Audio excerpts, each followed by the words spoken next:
She thought I wouldn't find the live stream. My girlfriend in a hotel suite, laughing in the background while my CEO toasted her for saving the project. With my code, my voiceover, my face blurred out of the demo, I was on unpaid leave, burying my father. That night, something in me shattered.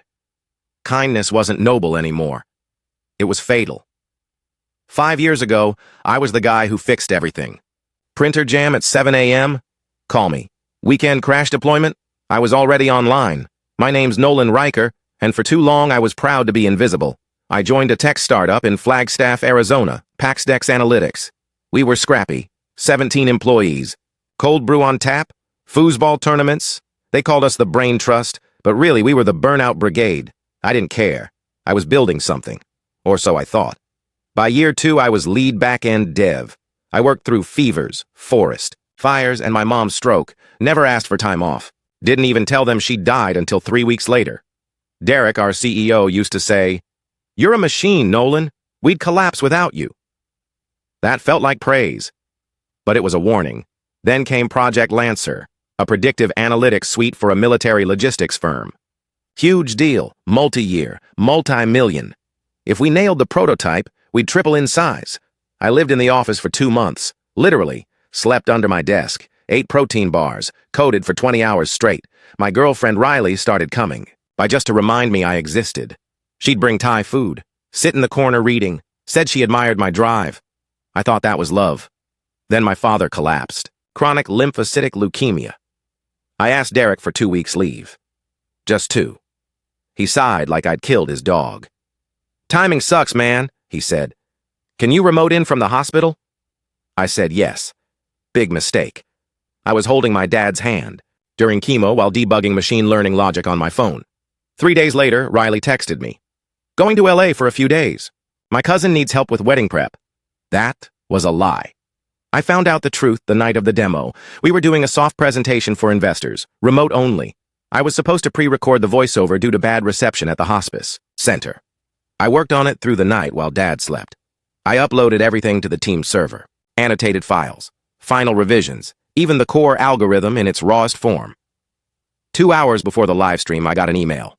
Team adjusted voiceover and visuals. New video uploaded by Derek. No explanation. I clicked the link. It was locked. Then, the stream went live. Riley's voice filled the audio. Same script I wrote, same timing, same jokes, except my face was blurred out in every clip. Instead, they used Derek's cut-ins, Riley's voice, and a new visual theme I'd never approved. And there she was, behind Derek sipping champagne on a balcony, smiling. I called her, straight to voicemail. I messaged the team chat. "What the hell is this?" No response. Then Derek DM'd me. "Focus on family right now. We'll handle this. You'll get a mention in the internal memo." "Internal memo?" I snapped. 15 minutes later, I was packing up Dad's things. They moved him to full hospice care. He wouldn't last the week. He knew it too. That night, I stayed with him. He told me, "Nolan, your worth ain't what others say it is. It's what you let them get away with." I didn't sleep. The next morning, I drove 6 hours back to Flagstaff, straight to the office. Derek was on a Zoom call with investors. I walked in. He went pale. Riley was there too, in my hoodie, holding a latte like she belonged. I grabbed the office TV remote, plugged in my flash drive, and played my version of the demo. My voice, my code, my work, unfiltered, time-stamped. Then I said, loud and clear, "You didn't just steal my project, you erased me." Derek chuckled, nervous. "Let's talk outside." "No," I said. "We're talking here." Investors stared at the screen. One of them spoke up. "Is this the real build? This version's cleaner than what we saw." I looked at Riley. She couldn't even meet my eyes. "I was on unpaid leave," I continued. "My dad was dying. I still built this, and they took it and cut me out. That's your team." One investor killed his camera. The others stayed quiet. Derek stammered. "We integrated feedback, Nolan. It was iterative."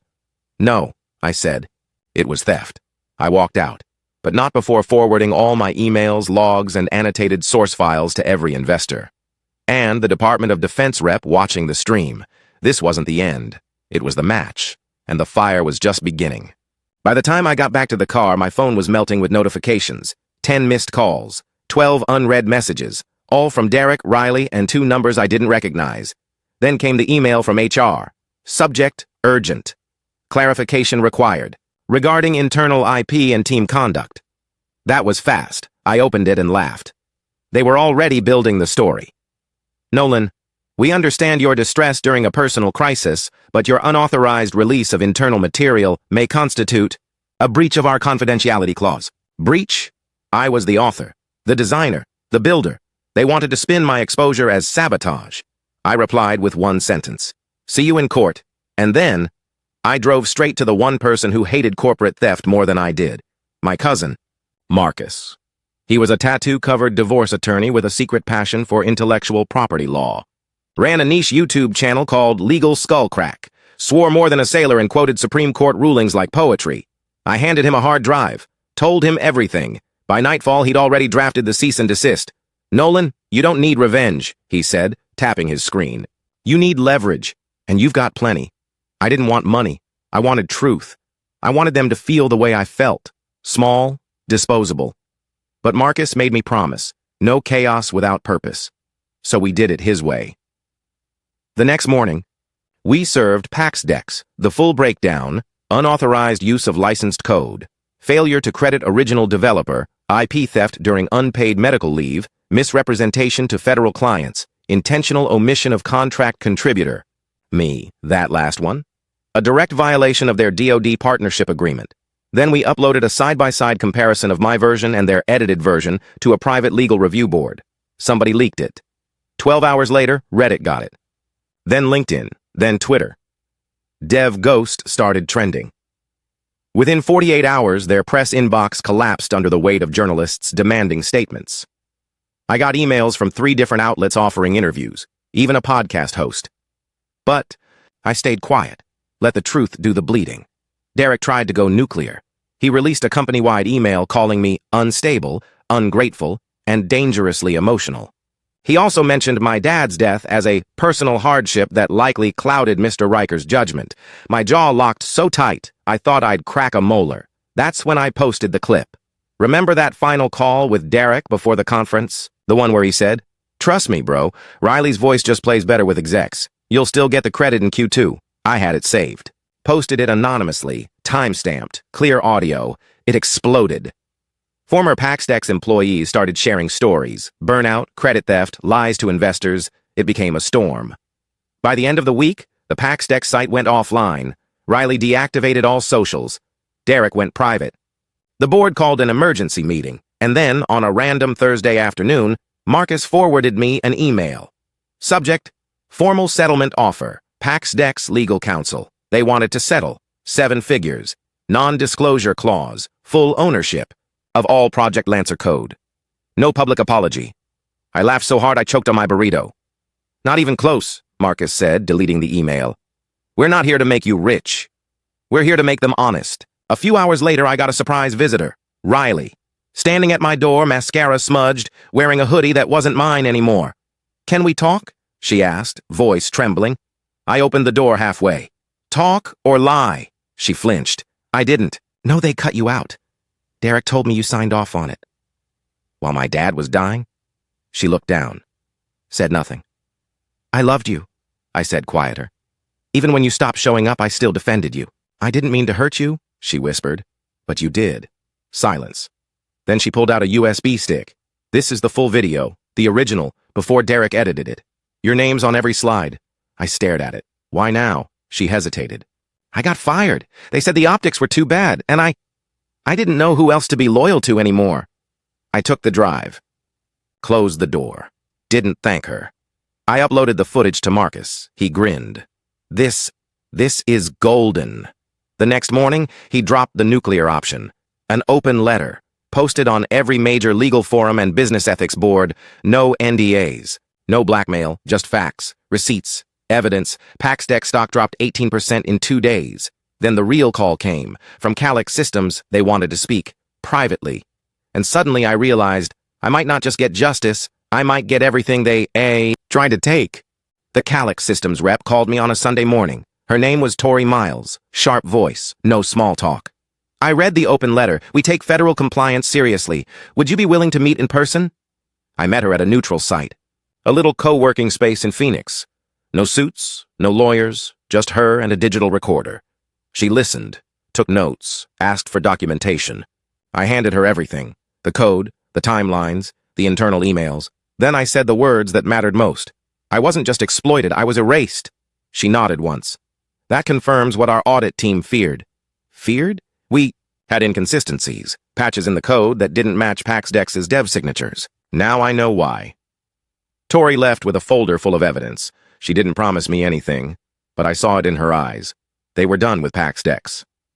3 days later, I woke up to the headline, Calix suspends contract with PaxDex pending investigation stock. Down another 12%. Board members, quiet. Derek, silent. But the real twist came that night.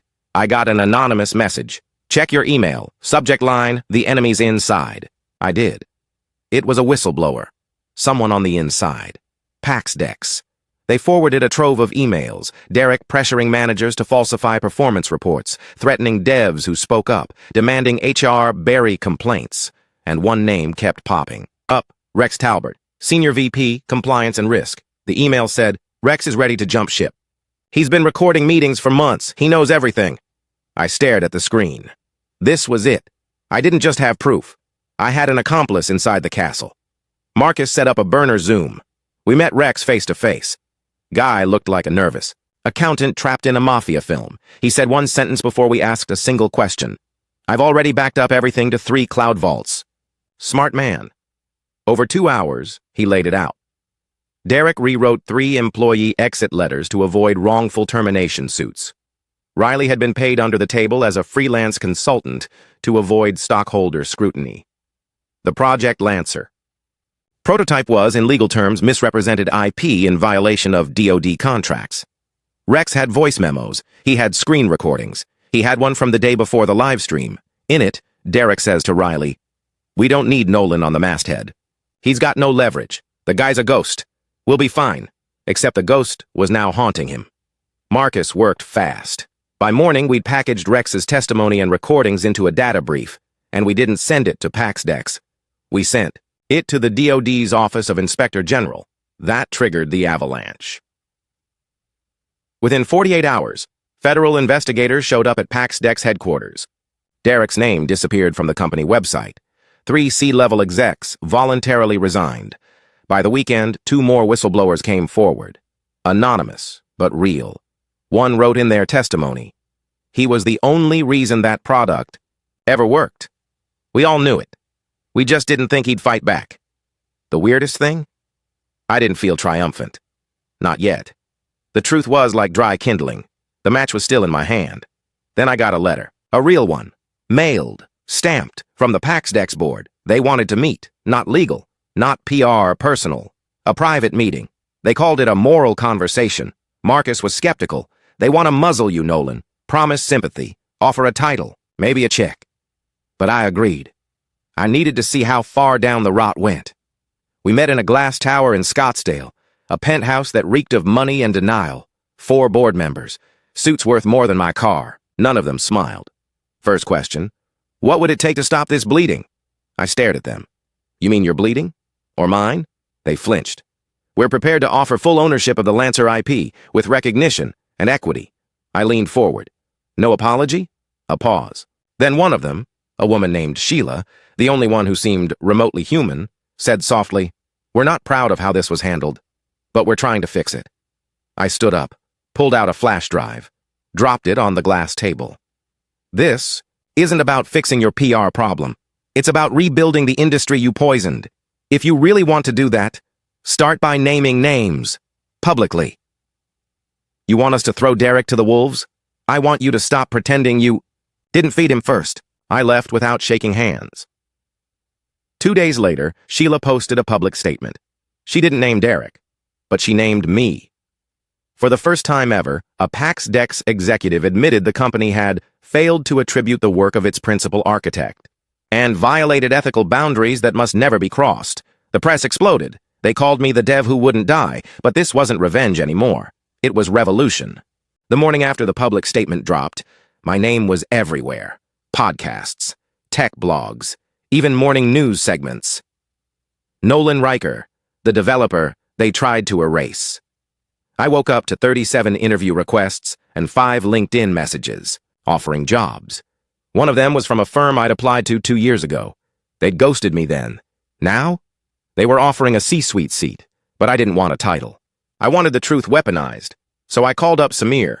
We'd worked together briefly before he left PaxDex. Quiet guy, Python genius, ran his own open-source community. I knew he had principles. He also had 80,000 subscribers on his Software Ethics YouTube channel. Want to build something with me? I asked. He didn't even hesitate. Tell me where and when. We rented a 3-desk office above a sandwich shop in Tempe. It smelled like mustard and ambition.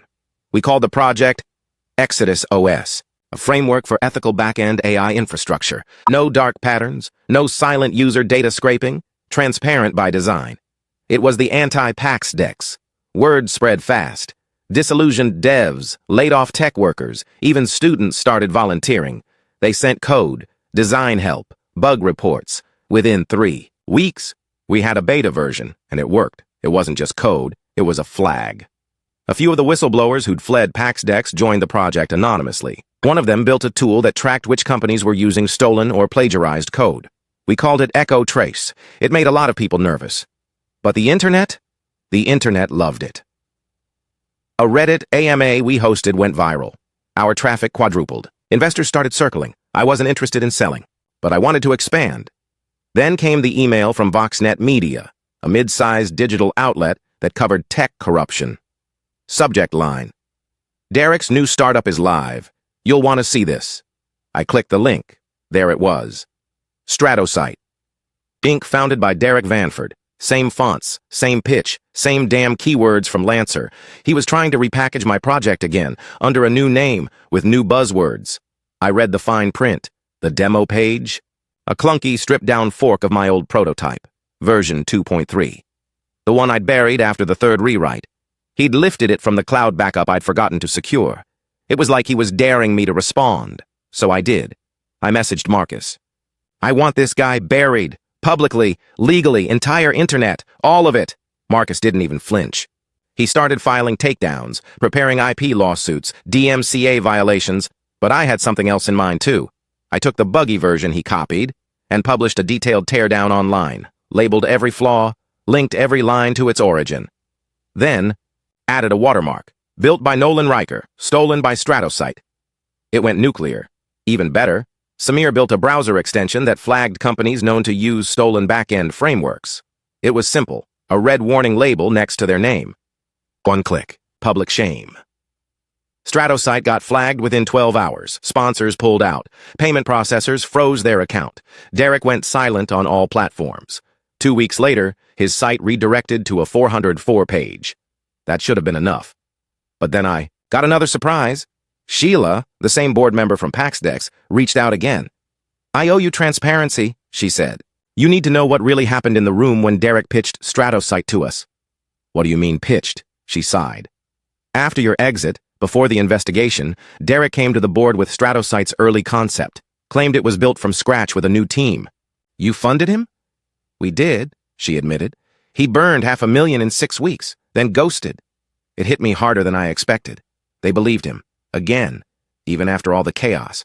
I hung up without saying goodbye. That night, I couldn't sleep. Not because of rage, because of what Dad used to say, people don't learn the first time they get burned. They learn the second time it costs them something. PaxDex was bleeding. Derek was flailing. But the system still needed burning down. So I wrote one more post.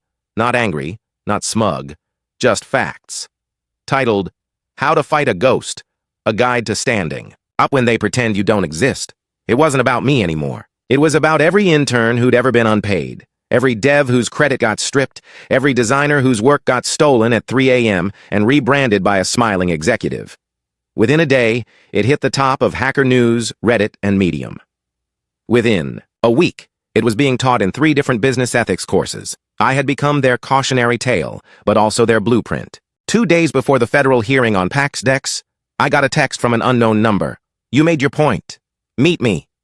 I knew it was Derek. The arrogance practically oozed from the font. I should have ignored it, but I didn't. I needed to look him in the eye. I needed to hear what excuses a man like that gave when the walls caved in. We met at a gas station diner just outside Flagstaff. Neutral ground, rainy, fitting.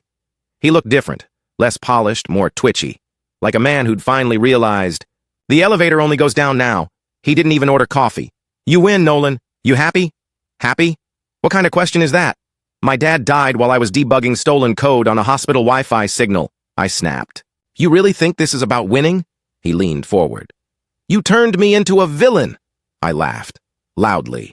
You did that all by yourself, Derek. I just turned on the lights. He tried the pity route. They're tearing me apart. Online, man. I lost my house. Riley left. I can't even get a consulting gig. I stared at him. Cry me a startup, I said. You should have lost more. And then he dropped it.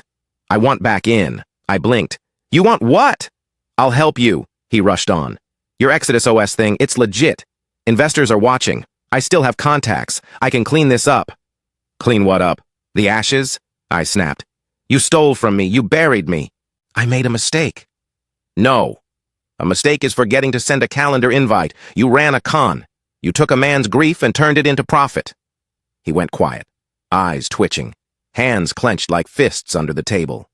I thought you were a tool, he muttered. Just a guy who'd always say yes. That hit harder than it should have, because he wasn't wrong. I was that guy. Until I broke, I stood up, dropped 20 on the table for nothing. Looked down at him one last time. You don't get to crawl out now. You dug this grave. Stay in it. And I walked out. Fast forward 48 hours. The federal hearing was streamed live. PaxDex executives, in suits too big for the shame they carried. 3 of them resigned mid-testimony. The Department of Defense announced permanent contract termination.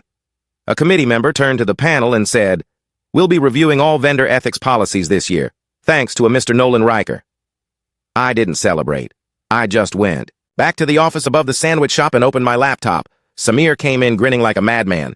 "Guess who just backed Exodus with a 6-figure grant?" he said. "Who?" "The Open Infrastructure Fund. They want us to build transparency tools for public institutions." My hands were shaking, not with fear, with disbelief. From erased to essential? 3 months later, we held a small launch event for Exodus OS 1.0. No champagne. Just pizza and soda and a tiny projector. Over 500 contributors. Thousands of downloads in the first week. The software was already being tested in city government databases. People cheered, but I was still watching the door, waiting for Derek to try again. He never did. But one day, a package arrived. No return label, no name. Inside, a USB drive and a single note. "You were always the real builder. I just wore the suit." No signature, but I knew who it was. I never plugged it in. Some ghosts deserve to stay ghosts. 3 months later, I stood on a small stage in Austin, Texas. A folding chair, a projector, a mic that cut out every third word. Not exactly TED Talk glamour, but the banner behind me read, "Open Code, Honest World, Building Transparency Together, the buy." Room was full. Developers, activists, journalists, students. A few folks had my face printed on their t-shirts. I'm not kidding. It was weird. I wasn't there to preach. I was there to prove something. That you can lose everything, your work, your love, your reputation, and still come back louder. I took a deep breath. "My name is Nolan Riker," I said, "and I used to be invisible." Silence. 5 years ago, I believed that working harder meant I mattered more. That sacrificing myself would earn me something, respect, success, maybe even love. A few nods in the crowd. I lost my dad. While building software someone else got credit for. I lost my relationship while defending people who buried me, and I almost lost myself. I paused. But not anymore. The screen behind me lit up. A demo. Live. Transparent. Every line of code logged in real time. It was Exodus OS running inside a city government portal. No spying, no silent data mining. No bait and switch tactics, just honesty. That got applause. Then I said the words that made my voice shake. My father never saw this, but he taught me everything that built it. I pulled out a framed photo, Dad in his beat-up Cubs hat smiling, like the world couldn't touch him. I held it up. This man said, "Don't let people decide what you're worth. Decide it yourself and make them adjust." So that's what I did. And the room erupted. It wasn't stadium-level thunder. But it was real, and it was mine. Later that night, Samir found me out back, staring up at the dark sky, trying to breathe it all in. "You good?" he asked. I laughed. "I have no idea," he nudged me. "You ever gonna tell me what was on that USB drive?" I pulled it from my pocket, still sealed, untouched. "Nah," I said. "Some ghosts aren't worth resurrecting." He grinned. "You're a dramatic bastard, you know that?" I learned from the best. We clinked soda bottles, no champagne. Too soon for that, but I wasn't done. A month later, I got an invite. From a university I dropped out of 10 years earlier. They wanted me to speak, not about coding, about resilience. I almost declined. Then I remembered 22-year-old me, broke, exhausted, terrified, and still dreaming of building something real. Walked onto that campus like I owned it. Before I left, they offered me a residency, teach students how to create without getting crushed by the machine. I accepted. And yeah, maybe I finally smiled wide enough to mean it. That night, I visited Dad's grave for the first time since the hearings. I brought the same folding chair from Austin, sat down, pulled out my laptop. "Hey, Dad," I said aloud. "It's done. They won't erase people like me again." I opened the Exodus dashboard. Thousands of active users. Real names, real credits, real creators, finally visible. "They see us now," I whispered. The wind picked up, leaves rustled, and I swear in that moment I felt it. Like the world exhaled back. Not closure, but something better. Continuance. The next morning, I got an email from a nonprofit in Nairobi. They were using Exodus to build an education platform, offline, solar-powered open source. Their message ended with, "We didn't have the budget for the big players, but we had your code, and now we have a future." I just stared at the screen. No press, no credit, just impact, real, loud, unstoppable. So yeah, maybe they tried to delete me. But the truth? You can't erase a builder, not when he burns down the system, and build something brighter in its place. And here it is, the finale of today's story. Did everything turn out as you imagined, or did it end unexpectedly? I'd love to hear what you think. Leave your thoughts in the comments below, and let's dive into the discussion together. If this story kept you in suspense, don't forget to give it a thumbs up. And if you haven't signed up yet, what are you waiting for? This is your chance to join an incredible community where exciting new stories unfold every day. Click the subscribe button and turn on notifications to stay up to date. Thanks for your attention and see you on your new adventures.